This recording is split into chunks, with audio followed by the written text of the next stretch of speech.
ouverture à billetterie. Ouh! Barobo de Mama Belinda Kandie. Toka 100.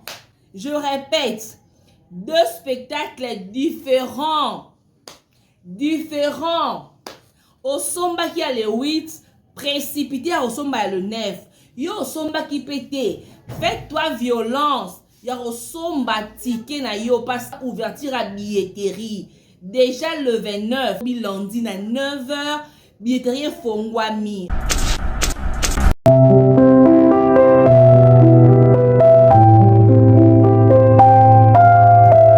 Et je prie que conséquence y a commentaire no oyo ezoyo penza ezape ote penza nzambe penza a effacer conséquence et au vivre conséquence y a bêtise oyo lobby na sentiment qui fanatisme au côté nzambe na bêtise aïe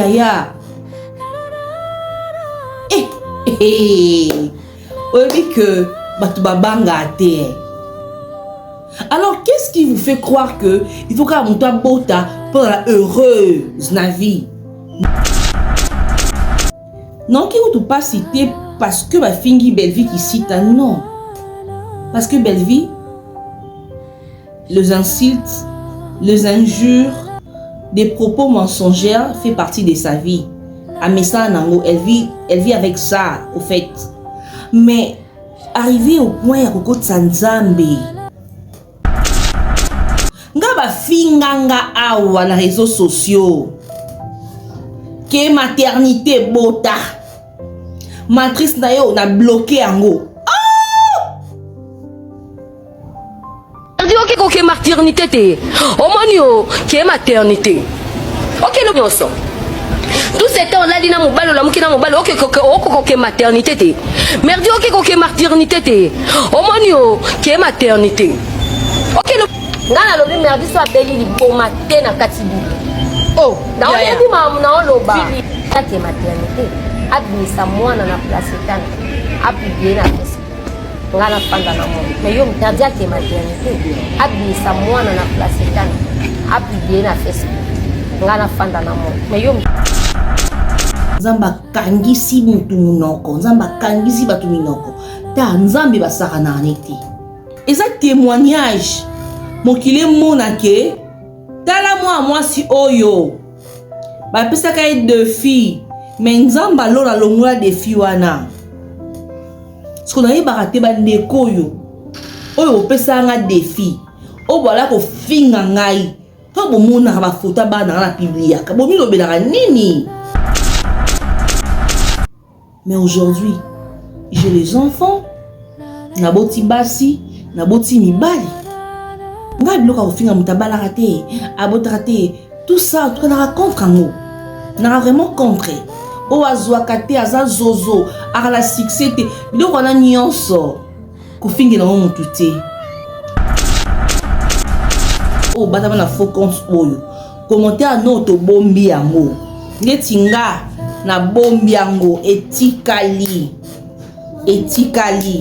on verra ce qui nzambe wana oyo bien capable aza vraiment incapable famille bota j'ai confiance na lui que bo betango rane bo beta qui a le 8 c'est question de quelques heures et puis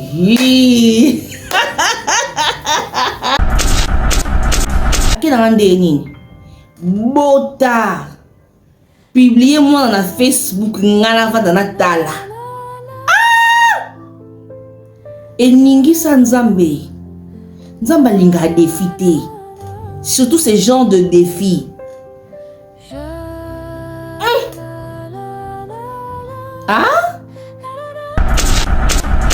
tiens des enfants comme ça si koyo mortel oyo oloba que na muninga nepeka mortel abota ya vandata la po ya zanani nzambe sko akota le sika wana po la kisa mutuke non c'est pas lui aze lo côté yenda za makambu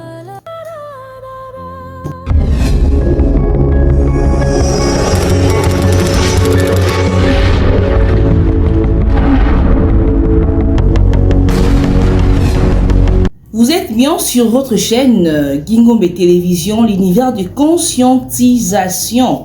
C'est le moment du conseil du jour. Conseil du jour, une rubrique que l'on partage de réflexion, de leçons de vie, mais aussi des conseils pratiques pour mieux comprendre les situations du quotidien. Aimable abonné, bonjour, bonsoir, tout dépend de l'heure à laquelle vous allez tomber sur notre vidéo. Aujourd'hui, nous allons encore parler avec franchise et bon sens. Abonnez-vous si ce n'est pas encore fait. Activez la cloche de notification. Laissez vos avis à travers le commentaire, mais aussi partagez nos vidéos. Un clin d'œil spécial à Patricia Kangoudi, Lydia Kilolo, Yade Paul Tumba. Big bisous à ma maman chérie, ministre éducation, maman Suzanne Masuka, écran géant double nationalité, maman Nika, maman Ariane, il y a Junior Lufutu, mes enfants, des juniors, à Jardel, Bananganians en tout cas, je vous salue. Voilà, félicitations, félicitations, Bomounier, et les mambo qui la tami quoi. RDC le Kamakasi. Ba mondialiste bangoye yo. Voilà, les Congo. Congo mon pays. Ma patrie. Mboka la biso. En tout cas, merci pour la victoire de nos vaillants. De nos vaillants léopards. En tout cas, vous rendre biso fiers. Vous rendre biso trop fiers. La République démocratique du Congo. En tout cas, la grande cupe, il y a Léopard Binounios. Félicitations à vous, chers compatriotes. Voilà. Dans cette vidéo, chers abonnés de notre chaîne, nous revenons sur un commentaire qui a choqué plus d'un visant l'actrice, l'artiste Bekaka Bekorouge, Belvi Kandi Kikusa, avec des propos particulièrement blessants au-delà de la rivalité entre fans. Nous allons analyser ce qui révèle ce genre de comportement. Je balance les commentaires et puis nous allons revenir pour continuer.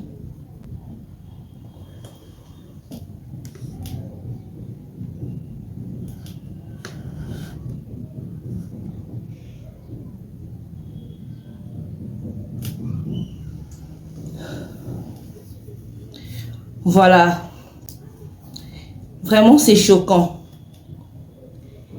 Ces commentaires, c'est la motivation de ces conseils du jour.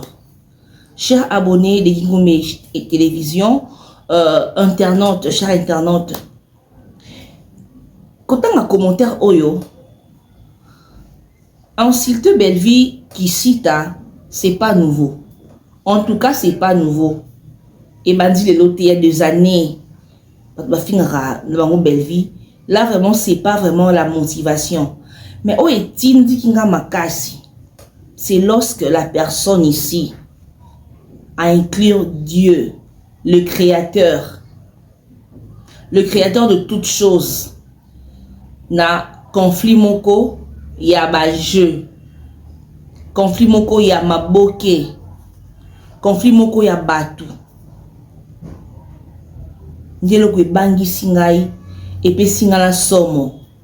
Cette personne, il se cache derrière ses faux comptes. La personne se cache derrière ses faux comptes. Naïbié, personnellement, je connais au moins ce faux compte parce que il est tout le jour dans les réseaux sociaux pour insulter. C'est pas aujourd'hui, c'est sa vie. Il passe vraiment son temps na ma page nangai pour insulter. Mais cette fois-ci commentaire oyo na zuango na page, il y a une de mes sœurs, une de mes copines, Naomi Kalombo, autrement dit Barcelone, la maman de 3, Montema RK Muchanga. Na pesi pe mbote sika azali. Na vu commentaire ou na publication na ye.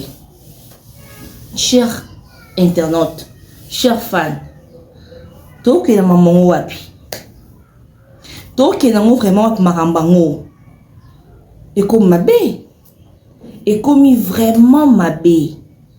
Comment une personne peut oser traiter le créateur d'incapable juste pour défendre une personne, un artiste? Ces faux comptes et finganga souvent, et fingangai, et finganga, et fingangai, et finga peka batu, surtout si au posté le mot et entrer la belle vie, en tout cas au fingama. Au fingama. Aza abakouk. Aza abakouk. Parce que moi, elle, je sais pas, bon, c'est une personne, elle m'insulte au nom, il y a Sila, il y a Mams. Afinga bon. C'est pas un problème. Insulter, c'est pas un problème, mais tant et comme à niveau, il y a Koko Tissanzambi dans des bêtises. Traiter Dieu d'incapable. Là, il y a comme niveau moussous, et comme bon, on a habité. Si on a une étude, on est un master. On est comme vraiment master. Les amis, tu peux te cacher derrière un faux compte. Au bon identité na yo, oui. Nga no yeba ngote. Muto po fingo yeba ngote. Mais il y a un Dieu. Le Dieu auquel tu as traité d'incapable. Et on peut sa belle vie moana. Nzambe wana. Nzambe wana. Aebio. Et aebio trop bien. Tu peux te cacher derrière un faux compte. Tu caches ton identité.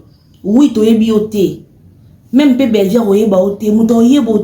mais le Dieu que tu as traité d'incapable, Aza incapable de donner belle vie à un enfant, ce Dieu-là, Ayebio. Ayebio bien. Pema ozo pema wana, le souffle là que tu as, le courage que tu as pour écrire des bêtises pour des gens. Ezaka nzambe o traité d'incapable ndazo peswango. Ndeko, tu peux être un homme ou une femme naïbité, mais ce que je sais aux amutu. Et cette vidéo au talent parce que tu es toujours na vacances nangai, tu es toujours na réseaux sociaux au monde la vidéo oyo. Nzambe, il n'a jamais été incapable. Les dieux créateurs, o asali yonanga, o apeshio makashi ya kofinga na internet, il n'a jamais été incapable. Et aoki jamais kozala incapable. Il est le Dieu de toute possibilité. C'est lui qui crée à l'existence les choses inexistantes, so yébité. Tu comprends? Les dieux que tu as traités d'incapables, un jour, les mondes auxquels nous vivons était vide, informe. Par sa parole, il a déclaré que la lumière soit. Et lumière est zalaki. Juste par sa parole, il a séparé la mer et la terre. Juste par sa parole. Yaya, mutabongondo lobi kaza incapable de opé sa belle vie moana. Olobi ngo krapo linga belle vie te. Juste pour non s'épeler sa mams ou soit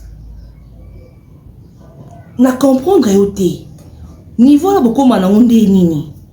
Comment tu peux franchir ligne rouge? Ma soeur, mon frère, ces commentaires et franchir ligne rouge. Tu pourrais insulter belle vie, kabotakate, matrice saisie, mais sans pour autant inclure Dieu dans ça.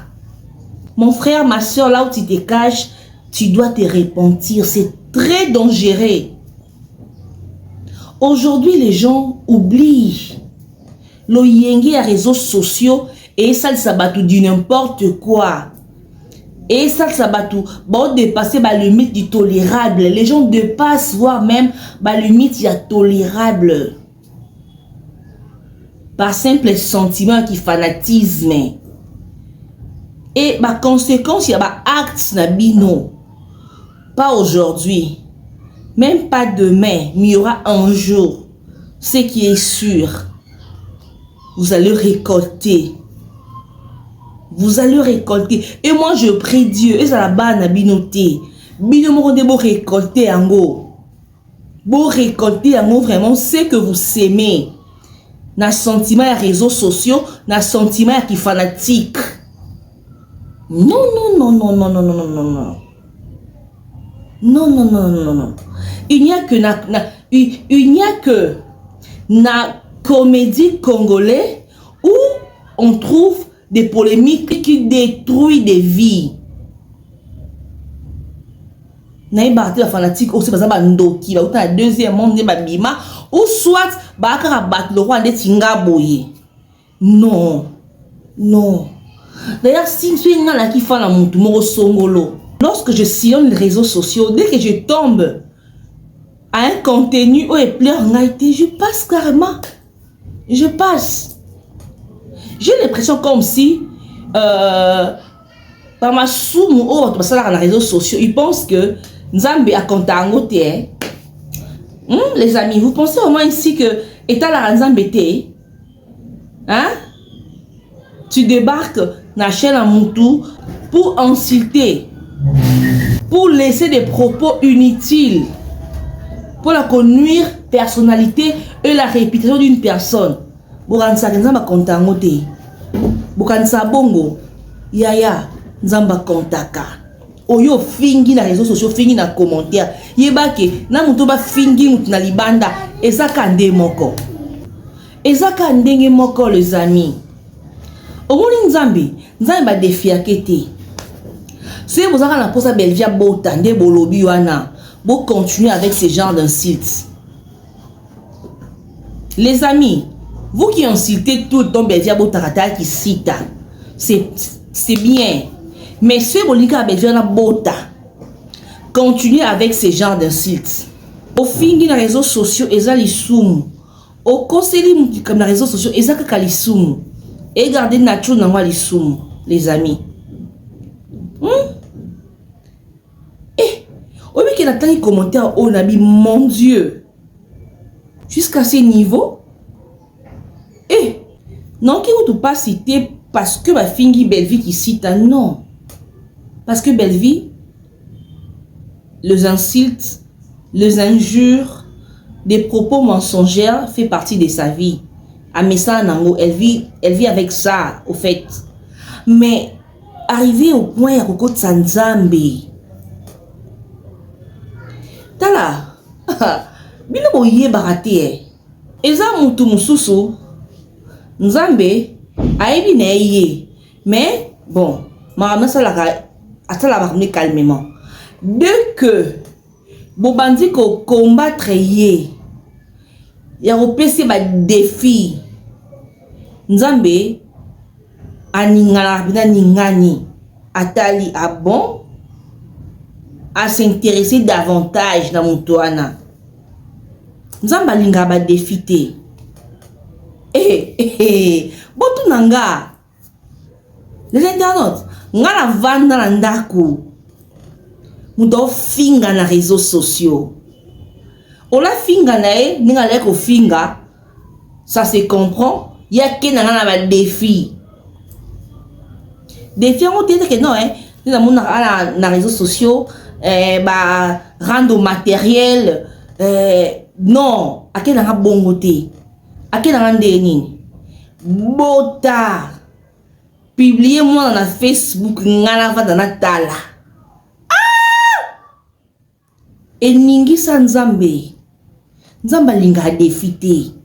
Surtout ces genres de défis. Ah? Nzamba loba que les enfants sont entre mes mains. C'est moi qui détiens les enfants comme ça. Si koyo mortel oyo.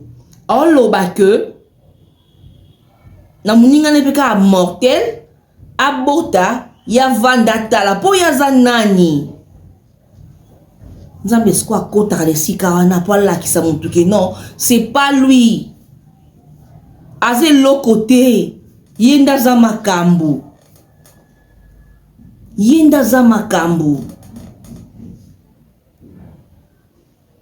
bon que là non seulement bien un problème mais aussi l'artiste auquel on veut défendre. Regarde, Dieu est tellement jaloux. Au cas où Obosani, au cas où Bobosani, Nzambaza tellement jaloux. Azala jaloux. Dans nos histoires, mon qu'il a beaucoup de Saranzambe, n'importe comment t'es. Il est Dieu. Ndeko. Sentiment et les kanakate. Sentiment et les kanakate, c'est pas normal. Ozo sepe la que non na touti bordure comme Molobara. Na touti bordure. Mais évidemment on peut gâter. Tu es à l'aise. Au moins les conséquences tant ekoya. Conséquences et zappé au thé. Parce que c'est lui qui envoie les conséquences. Il est omniscient. C'est lui qui connaît tout. C'est lui le maître. Ayebi yo. Laisse tomber. Ayebi yo. Et je prie que conséquence ya commentaire non oyo ezoyo penza ezape ote penza. C'est ça ma prière. Ato sengi bolimbi sinza me benda ko ayo qui sont conséquences ya lisumu oyo conséquences etikala. Dieu pardonne, mais les conséquences aussi restent. Nous avons à effacer conséquences, et au vivre conséquences, il y a bêtises au lobby. Dans sentiment qui fanatisme, au continent de la bêtise. Aïe aïe aïe. Aïe aïe aïe. On dit que Batuba Banga a été. Marabaro Bota. Et à ma mort finge dans mon touté. Ma finge dans mon touté. Moi vraiment toutes ces personnes qui insultent mon toupo azobotate, azobalate, azu dans mon vite. Nga esala ngai na la bango mawa. Non ki la bango mawa. Maman bala. Dans mon église, dans mon maman 56 ans bala. Mariage yakafou. Yakafou. Mais entre-temps, il y a des filles de 20 ans, de 30 ans, au nom de balati. Voilà, mon ango. Bobo Sani, Sarah la Bible. Sarah la Bible. Sarah a beau à 90 ans. Donc, en quelque sorte, elle a dépassé doublement l'âge de ménopause. Les amis, était habinoté. Botan la Bible était. Hein? Alors, qu'est-ce qui vous fait croire que il faut qu'à monter bota pour la heureuse vie? Non. Non. Maman, il y a kuna au kaba. Maman, a ça heureuse. Mais à bota, hein? Si qu'on boti moi na kaba. Imaginez. Garçon oyo aleka dans les réseaux sociaux oyo comment les garçons les noms m'échappent comment les garçons oh le ba supporter ba gangi wo garçon wana sa mère est heureuse hein maman abota garçon elle est à ça heureuse on a qu'à deux cas on a tangi tout le jour il y a des koulouna. Il y a des criminels, des assassins, des putes. Voire même à les réseaux sociaux. Il y a des filles sans éducation. Il y a des sangai. Moi, ce qu'on a montré à les réseaux sociaux, à bina, à maman, à bota, à boti. Si comme maman a bota qui est on a moins elle s'exhibe. N'a soutien, n'a sous-vêtement. Azobina. Maman bota fille wana asa heureuse. mais yana mutu sa botité a botina été mais nzambe apesi bana na ndenge mususu ba pesi kimia plus que même moi si oyo ayema kizemi abotaki abotaki nga biloka kofinga mutabala raté abotaki tout ça tout na contre ngo na vraiment contre o azwaka te aza zozo akala succès te biloko na nyonso kofinga na mutu te. Donc en gros kofinga aka mutu te parce que tout est grâce yo zui yango wa spécialité eza nzamba sepeli yo boti eza spécialité eza ka nzamba sepeli yo pobali eza spécialité eza ka nzambe nde asepeli yo po la succès oza mituka oza mapango eza ka grâce parce que tout est grâce dans la vie. Tout est grâce dans la vie. Comme c'est là nzambe oui sepela parce que ce nzamba pesi faut sepela là vraiment faut sepela là au bali faut sepela faut comme ça nzambe faut lobela les bala parce que au bali sans pour autant ko finga nde batu donc on se manquer na bato ne comme mabe so roboti oh kumisa nzambe apesho mabota uzamosa mabota mais ko finga na mutu te yo suis succès kumisa na nzambe parce que l'élévation vient ni de l'Orient ni de l'Occident. Celui qui élève c'est Dieu. Siko tolo obeta mpoani atombola akitsaka tobosani nga ba finganga awa na réseaux sociaux que maternité bota matrice na yo na bloqué yango. Mais aujourd'hui j'ai les enfants na boti basi na boti mibali nzambe pata nzamba encore si na boti ka mwa mobali balo bakedo aboti ka mwa mobali ala mwasti nzambe apesi na mwasi nzamba kangisi mutu munoko nzamba kangisi batu minoko ta nzambe basaka na anete nzambe basaka na anete yo mutu ofingi beja botaka te nzamba c'est incapable au cas où bosani yaka tala vidéo oh tala on peut comprendre oh comme loba oh le roi yo peut ka lobaki parce que bon les gens mon corps vous a pavillon mon corps batama loba mabe bato bobanga nzambe te mais nzambe pe alinga le roi do pas souki sabino ala sabino grandeur nae suivez wana mama akoma mama na ndima approuvé ngape akoma mama obotiti je le déclare mon matrice non je le bloque wana mama akoma mama na ndima approuvé ngape akoma mama obotiti je le déclare mon matrice non je le bloque nyoso. Tout c'était on a dit na mobalo la mukina mobalo ok maternité te merdi ok maternité te omonio que maternité ok no nyoso.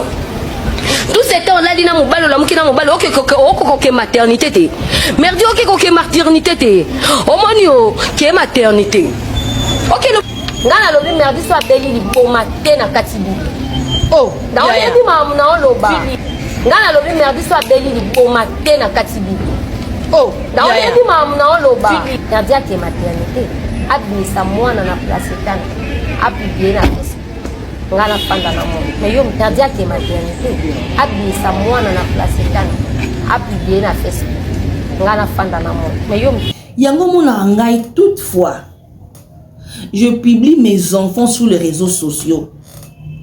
Je cache les visages, oui, parce que nana respect na bango. Naïbi à venir na bango, peut-être lobby to lobby, kuna na boko là, bon linga réseaux sociaux, donc je passe le droit de l'accès na réseaux sociaux, donc bango non ba lingité. Non, je passe le droit, c'est la raison dans nga bilongi na bango. Mais na publié pour mokilier mona. Et ça témoignage mokilier mona ke tala moi si oyo. Ba pesa kay de filles mais nzamba lola longola de filles wana ce qu'on a baraté ba ndeko yo oyo opesa nga défi o voilà ko finga ngai to bomona ba photo bana na publiaka bomi lobelaka nini bami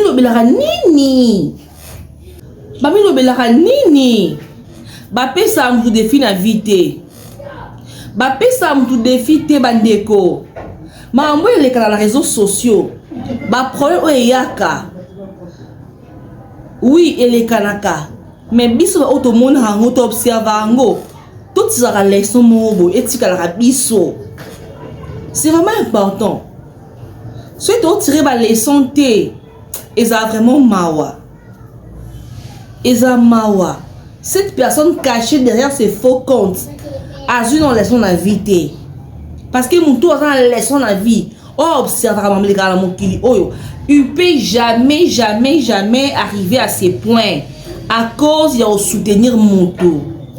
C'est impossible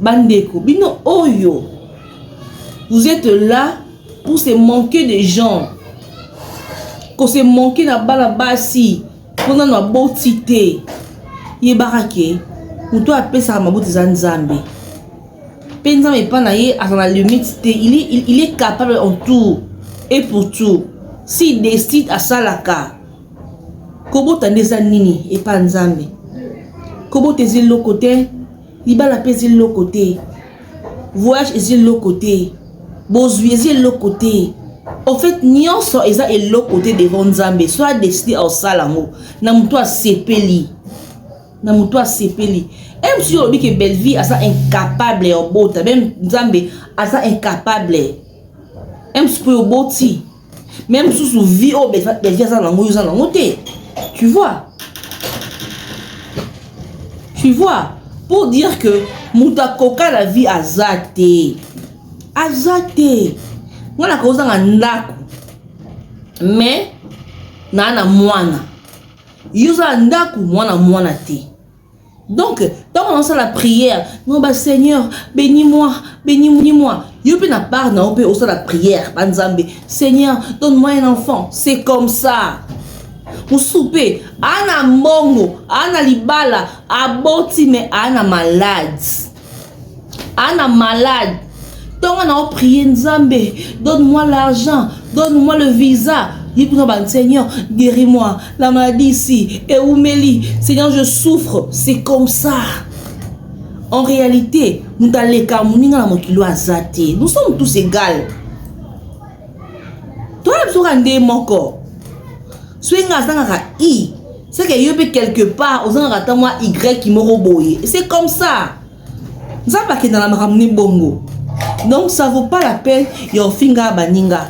Ça vaut pas la peine de critiquer baninga. Ça vaut pas la peine de humilier moninga pour les kambusongol ou pakala. C'est vraiment, c'est pas bien.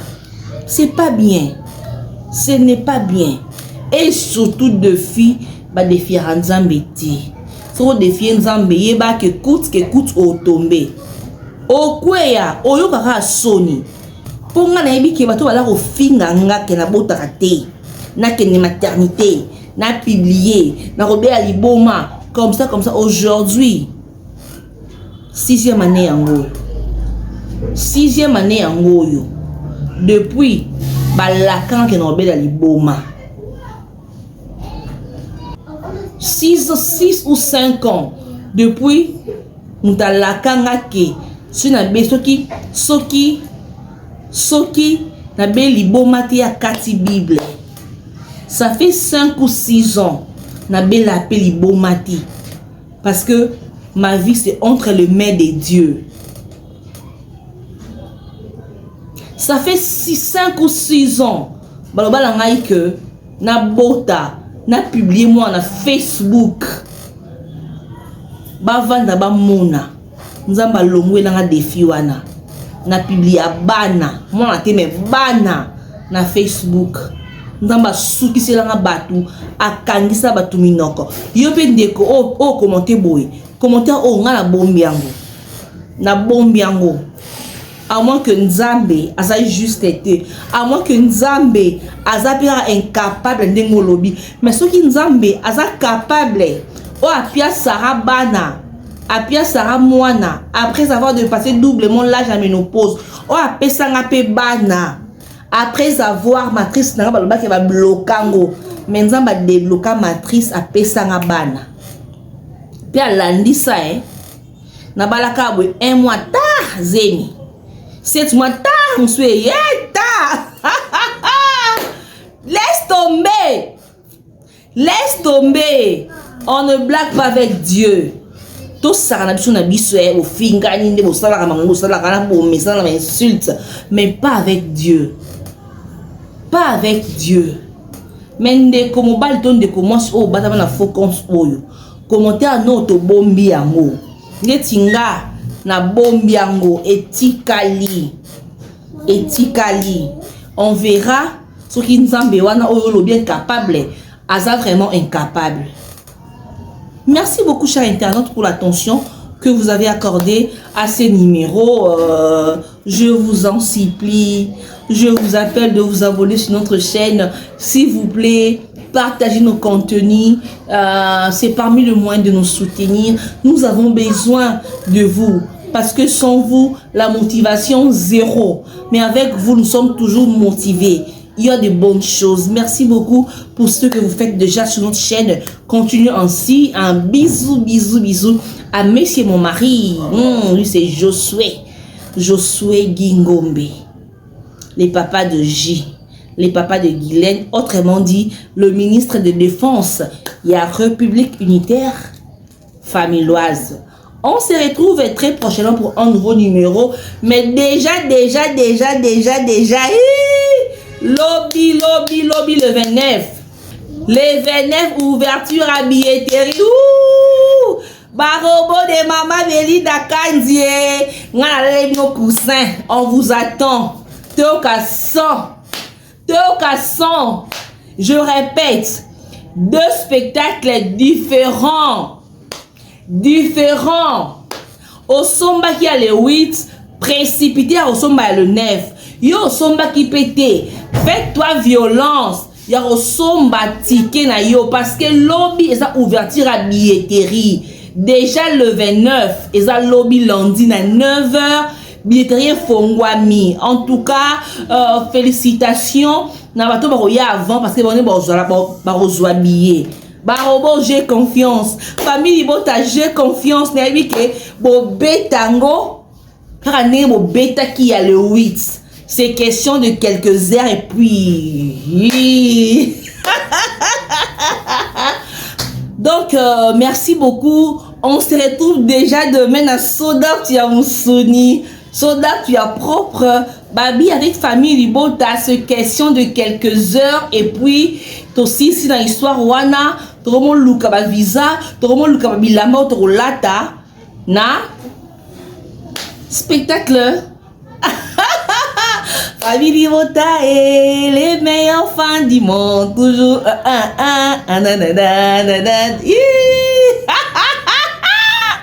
En tout cas, on se retrouve demain déjà. Na Abacha bien na biso. Bye bye.